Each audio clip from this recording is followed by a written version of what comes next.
ಈ ವಿಡಿಯೋದಲ್ಲಿ ದೊಡ್ಡಪತ್ರೆ ಎಲೆಯ ಬಗ್ಗೆ ತಿಳಿದುಕೊಳ್ಳೋಣ. ಯಾರೆಲ್ಲ ನಮ್ಮ ಚಾನಲನ್ನು ಸಬ್ಸ್ಕ್ರೈಬ್ ಮಾಡಿಕೊಂಡಿಲ್ಲ ಎಲ್ಲರೂ ಸಬ್ಸ್ಕ್ರೈಬ್ ಮಾಡಿಕೊಂಡು ನೋಡಿ. ಹಾಗೆ ಇನ್ನು ಹೆಚ್ಚಿನ ಮಾಹಿತಿಯನ್ನು ತಿಳಿಯಿರಿ. ದೊಡ್ಡಪತ್ರೆ ಎಲೆ ಅಥವಾ ಇಂಗ್ಲಿಷ್ನಲ್ಲಿ ಇಂಡಿಯನ್ ಬೋರೇಜ್ ಅಥವಾ ಮೆಕ್ಸಿಕನ್ ಮಿಂಟ್ ಎಂದು ಕರೆಯಲ್ಪಡುವ ಈ ಎಲೆ ಭಾರತೀಯ ಹಿತ್ತಲಿನಲ್ಲಿ ಸಾಮಾನ್ಯವಾಗಿ ಕಂಡುಬರುವ ಒಂದು ಅತ್ಯುತ್ತಮ ಔಷಧೀಯ ಸಸ್ಯವಾಗಿದೆ. ಆಯುರ್ವೇದದಲ್ಲಿ ಇದನ್ನು ಪರ್ಣಯವಾನಿ ಅಥವಾ ಕರ್ಪೂರವಳ್ಳಿ ಎಂದು ಕರೆಯುತ್ತಾರೆ. ದೊಡ್ಡಪತ್ರೆ ಎಲೆಯ ಲಕ್ಷಣಗಳನ್ನು ತಿಳಿಯೋಣ. ಈ ಎಲೆಗಳು ಸ್ವಲ್ಪ ದಪ್ಪವಾಗಿದ್ದು ಒಳಗೆ ನೀರಿನಂಶವನ್ನು ಹೊಂದಿರುತ್ತವೆ. ಎಲೆಯನ್ನು ಕೈಯಲ್ಲಿ ಕಿವುಚಿದರೆ ಕರ್ಪೂರದ ಅಥವಾ ಓಂಕಾಳಿನ ತರಹದ ತೀವ್ರವಾದ ಹಾಗೂ ಹಿತಕರವಾದ ಸುವಾಸನೆ ಬರುತ್ತದೆ. ಎಲೆಯ ಮೇಲ್ಭಾಗ ಮತ್ತು ಕೆಳಭಾಗದಲ್ಲಿ ಸಣ್ಣದಾದ ನಯವಾದ ರೋಮಗಳಂತಹ ರಚನೆ ಇರುತ್ತದೆ. ಎಲೆಯ ಅಂಚುಗಳು ನಯವಾಗಿರದೆ ಗರಗಸದ ಹಲ್ಲಿನಂತೆ ವಿನ್ಯಾಸವನ್ನು ಹೊಂದಿರುತ್ತವೆ. ಎಲೆಗಳು ಹೃದಯದ ಆಕಾರದಲ್ಲಿರುತ್ತವೆ. ಇದು 30ರಿಂದ 90 ಸೆಂಟಿಮೀಟರ್ ಎತ್ತರದವರೆಗೆ ಬೆಳೆಯುವ ಪೊದೆ ಸಸ್ಯವಾಗಿದೆ. ಇದರ ಕಾಂಡಗಳು ತುಂಬಾ ಮೃದುವಾಗಿದ್ದು ಸುಲಭವಾಗಿ ಮುರಿಯುತ್ತವೆ. ಗಿಡವು ಹಳೆಯದಾದಂತೆ ಕಾಂಡವೂ ಸ್ವಲ್ಪ ಗಟ್ಟಿಯಾಗುತ್ತದೆ. ಈ ಗಿಡದಲ್ಲಿ ಅಪರೂಪವಾಗಿ ತಿಳಿ ನೇರಳೆ ಅಥವಾ ನೀಲಿ ಬಣ್ಣದ ಸಣ್ಣ ಸಣ್ಣ ಹೂಗಳು ಗೊಂಚಲುಗಳಾಗಿ ಬಿಡುತ್ತವೆ. ಇದರಲ್ಲಿ ವಿಟಮಿನ್ ಸಿ, ಫೈಬರ್ ಮತ್ತು ಕ್ಯಾಲ್ಸಿಯಂ ಅಂಶಗಳು ಇರುತ್ತವೆ. ಆಂಟಿ ಆಕ್ಸಿಡೆಂಟ್ ಗುಣಲಕ್ಷಣಗಳನ್ನು ಇದು ಹೊಂದಿದೆ. ಕೀಟಗಳು ಕಚ್ಚಿದಾಗ ಇದರ ರಸ ಹಚ್ಚಿದರೆ ಉರಿ ಮತ್ತು ಬಾವು ಶಮನವಾಗುತ್ತದೆ. ದೊಡ್ಡಪತ್ರೆಯನ್ನು ಕರಾವಳಿ ಮತ್ತು ಮಲೆನಾಡು ಭಾಗಗಳಲ್ಲಿ ತಂಬುಳಿ, ಚಟ್ನಿ ಮತ್ತು ಬಜ್ಜಿಗಳನ್ನು ತಯಾರಿಸಲು ಬಳಸುತ್ತಾರೆ. ದೊಡ್ಡಪತ್ರೆ ಗಿಡವನ್ನು ಬೆಳೆಯುವ ಮತ್ತು ಶೀತ ಕೆಮ್ಮಿಗೆ ಹೇಗೆ ಉಪಯೋಗಿಸುತ್ತಾರೆ ಎಂದು ತಿಳಿಯೋಣ. ಈ ಗಿಡವನ್ನು ನಾವು ಪಾಟ್ನಲ್ಲಿ ಬೆಳೆಸಬಹುದು. ಕಾಂಡದ ತುಂಡನ್ನು 4ರಿಂದ 5 ಇಂಚು ಕತ್ತರಿಸಿ ಮಣ್ಣು ತುಂಬಿಸಿ ಸ್ವಲ್ಪ ಸಗಣಿ ಅಥವಾ ಗೊಬ್ಬರ ಬೆರೆಸಿ ಗಿಡವನ್ನು ಮಣ್ಣಿನಲ್ಲಿ ನೆಟ್ಟು ನೀರು ಹಾಕಿ ದಿನಕ್ಕೆ 3ರಿಂದ 4 ಗಂಟೆ ಸಾಧಾರಣ ಬಿಸಿಲು ಬೀಳುವ ಜಾಗದಲ್ಲಿರಿಸಿದರೆ ಸಾಕು. ಮಣ್ಣು ಒಣಗಿದಾಗ ಮಾತ್ರ ನೀರು ಹಾಕಿ, ಹೆಚ್ಚು ನೀರು ಹಾಕಿದರೆ ಬೇರು ಕೊಳೆಯುತ್ತದೆ. ಹೀಗೆ ನಾವು ಪಾಟ್ನಲ್ಲೇ ದೊಡ್ಡಪತ್ರೆಯನ್ನು ಬೆಳೆದುಕೊಳ್ಳಬಹುದು. ಇನ್ನು ಈ ದೊಡ್ಡಪತ್ರೆಯ ಎಲೆಗಳು ಕಫ ಮತ್ತು ಗಂಟಲು ನೋವನ್ನು ಕಡಿಮೆ ಮಾಡುತ್ತವೆ. ಅದು ಹೇಗೆಂದು ತಿಳಿಯೋಣ. 2ರಿಂದ 3 ಹಸಿ ಎಲೆಗಳನ್ನು ಚೆನ್ನಾಗಿ ತೊಳೆದು ಕೈಯಿಂದ ಹಿಂಡಿ ರಸ ತೆಗೆದು 1 ಚಮಚ ರಸಕ್ಕೆ ಸ್ವಲ್ಪ ಜೇನುತುಪ್ಪ ಬೆರೆಸಿ ದಿನಕ್ಕೆ 2 ಬಾರಿ ಕುಡಿಯಬಹುದು.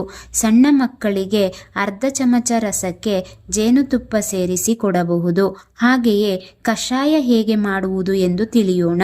4ರಿಂದ 5 ದೊಡ್ಡಪತ್ರೆ ಎಲೆ, 4 ಕಾಳು ಮೆಣಸು, ಅರ್ಧ ಚಮಚ ಜೀರಿಗೆ, ಸ್ವಲ್ಪ ಬೆಲ್ಲ, 1 ಲೋಟ ನೀರಿಗೆ ಇವೆಲ್ಲವನ್ನು ಹಾಕಿ ಚೆನ್ನಾಗಿ ಕುದಿಸಿ ನೀರು ಅರ್ಧ ಲೋಟ ಆಗುವವರೆಗೆ ಕುದಿಸಿದರೆ ಈ ಕಷಾಯವನ್ನು ಉಗುರು ಬೆಚ್ಚಗಿರುವಾಗ ದಿನಕ್ಕೆ ಒಮ್ಮೆ ಕುಡಿದರೆ ಗಂಟಲು ನೋವು ತಕ್ಷಣ ಕಡಿಮೆಯಾಗುತ್ತದೆ.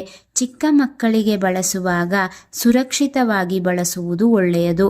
ಎಲೆಯನ್ನು ಚೆನ್ನಾಗಿ ತೊಳೆದು ಎಲೆಯನ್ನು ಕಾವಲಿಯ ಮೇಲೆ ಅಥವಾ ತವಾ ಮೇಲೆ ಸ್ವಲ್ಪ ಬಿಸಿ ಮಾಡಿ ನಂತರ ರಸ ಹಿಂಡಿ ರಸ ತೆಗೆದು ಆ ಉಗುರು ಬೆಚ್ಚಗಿನ ರಸಕ್ಕೆ ಸ್ವಲ್ಪ ಜೇನುತುಪ್ಪ ಸೇರಿಸಿ ನೆಕ್ಕಿಸಿದರೆ ಮಕ್ಕಳ ಎದೆ ಕಫ ಕರಗುತ್ತದೆ.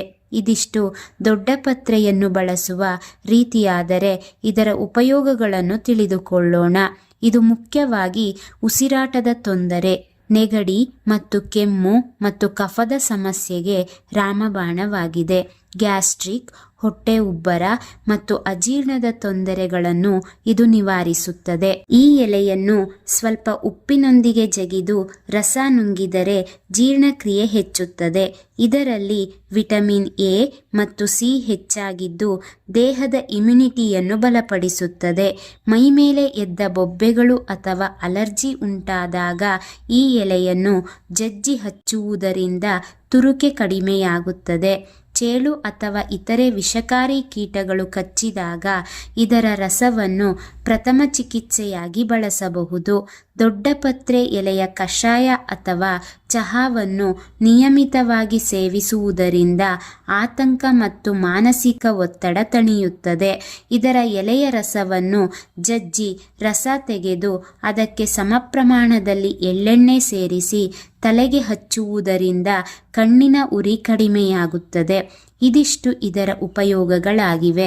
ದೊಡ್ಡಪತ್ರೆ ಎಲೆ ಅತ್ಯಂತ ಸುರಕ್ಷಿತ ಮತ್ತು ಆರೋಗ್ಯಕರವಾಗಿದ್ದರೂ ಅತಿಯಾಗಿ ಬಳಸುವುದರಿಂದ ಆಗುವ ಪರಿಣಾಮಗಳನ್ನು ತಿಳಿಯೋಣ. ದೊಡ್ಡಪತ್ರೆ ಎಲೆಗಳ ಮೇಲಿರುವ ಸಣ್ಣ ರೋಮಗಳು ಮತ್ತು ಅದರಲ್ಲಿರುವ ತೀಕ್ಷ್ಣವಾದ ರಾಸಾಯನಿಕ ಸಂಯುಕ್ತಗಳು ಸೂಕ್ಷ್ಮ ಚರ್ಮ ಹೊಂದಿರುವವರಲ್ಲಿ ಚರ್ಮದ ತುರಿಕೆ, ಕೆಂಪು ಕಲೆಗಳು ಅಥವಾ ಅಲರ್ಜಿಯನ್ನು ಉಂಟು ಮಾಡಬಹುದು. ಮಿತವಾಗಿ ಸೇವಿಸಿದರೆ ಇದು ಜೀರ್ಣಕ್ರಿಯೆಗೆ ಸಹಕಾರಿ. ಆದರೆ ಅತಿಯಾಗಿ ಇದರ ರಸ ಅಥವಾ ಕಷಾಯವನ್ನು ಕುಡಿದರೆ ಹೊಟ್ಟೆ ತೊಳಸುವಿಕೆ, ವಾಂತಿ ಅಥವಾ ಬೇದಿ ಕಾಣಿಸಿಕೊಳ್ಳಬಹುದು. ದೊಡ್ಡಪತ್ರೆಯಲ್ಲಿ ಪ್ರಬಲವಾದ ರಾಸಾಯನಿಕ ಘಟಕಗಳು ಇರುವುದರಿಂದ ಗರ್ಭಿಣಿಯರು ಮತ್ತು ಹಾಲುಣಿಸುವ ತಾಯಂದಿರು ಇದನ್ನು ವೈದ್ಯರ ಸಲಹೆ ಇಲ್ಲದೆ ಸೇವಿಸಬಾರದು. ಇದು ಗರ್ಭಾಶಯದ ಮೇಲೆ ಪ್ರಭಾವ ಬೀರುವ ಸಾಧ್ಯತೆ ಇರುತ್ತದೆ.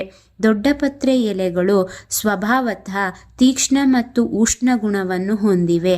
ಹೀಗಾಗಿ ದೇಹದಲ್ಲಿ ಅತಿಯಾದ ಉಷ್ಣತೆ ಅಥವಾ ಪಿತ್ತದೇಹದ ಪ್ರಕೃತಿ ಇರುವವರು ಇದನ್ನು ಹೆಚ್ಚು ಸೇವಿಸಿದರೆ ಹೊಟ್ಟೆಯುರಿ ಅಥವಾ ಅಸಿಡಿಟಿ ಹೆಚ್ಚಾಗಬಹುದು. ಮಕ್ಕಳಿಗೆ ಶೀತವಾದಾಗ ಇದರ ರಸ ನೀಡುವ ಅಭ್ಯಾಸವಿದೆ. ಆದರೆ ಮಕ್ಕಳಿಗೆ ದಿನಕ್ಕೆ 5-10 ml ಗಿಂತ ಹೆಚ್ಚು ರಸ ನೀಡಬಾರದು ಮತ್ತು ಸತತವಾಗಿ ದೀರ್ಘಕಾಲದವರೆಗೆ ಕೊಡಬಾರದು. ಅತಿಯಾದರೆ ಲಿವರ್ ಅಥವಾ ಕಿಡ್ನಿಯ ಮೇಲೆ ಒತ್ತಡ ಬೀಳಬಹುದು.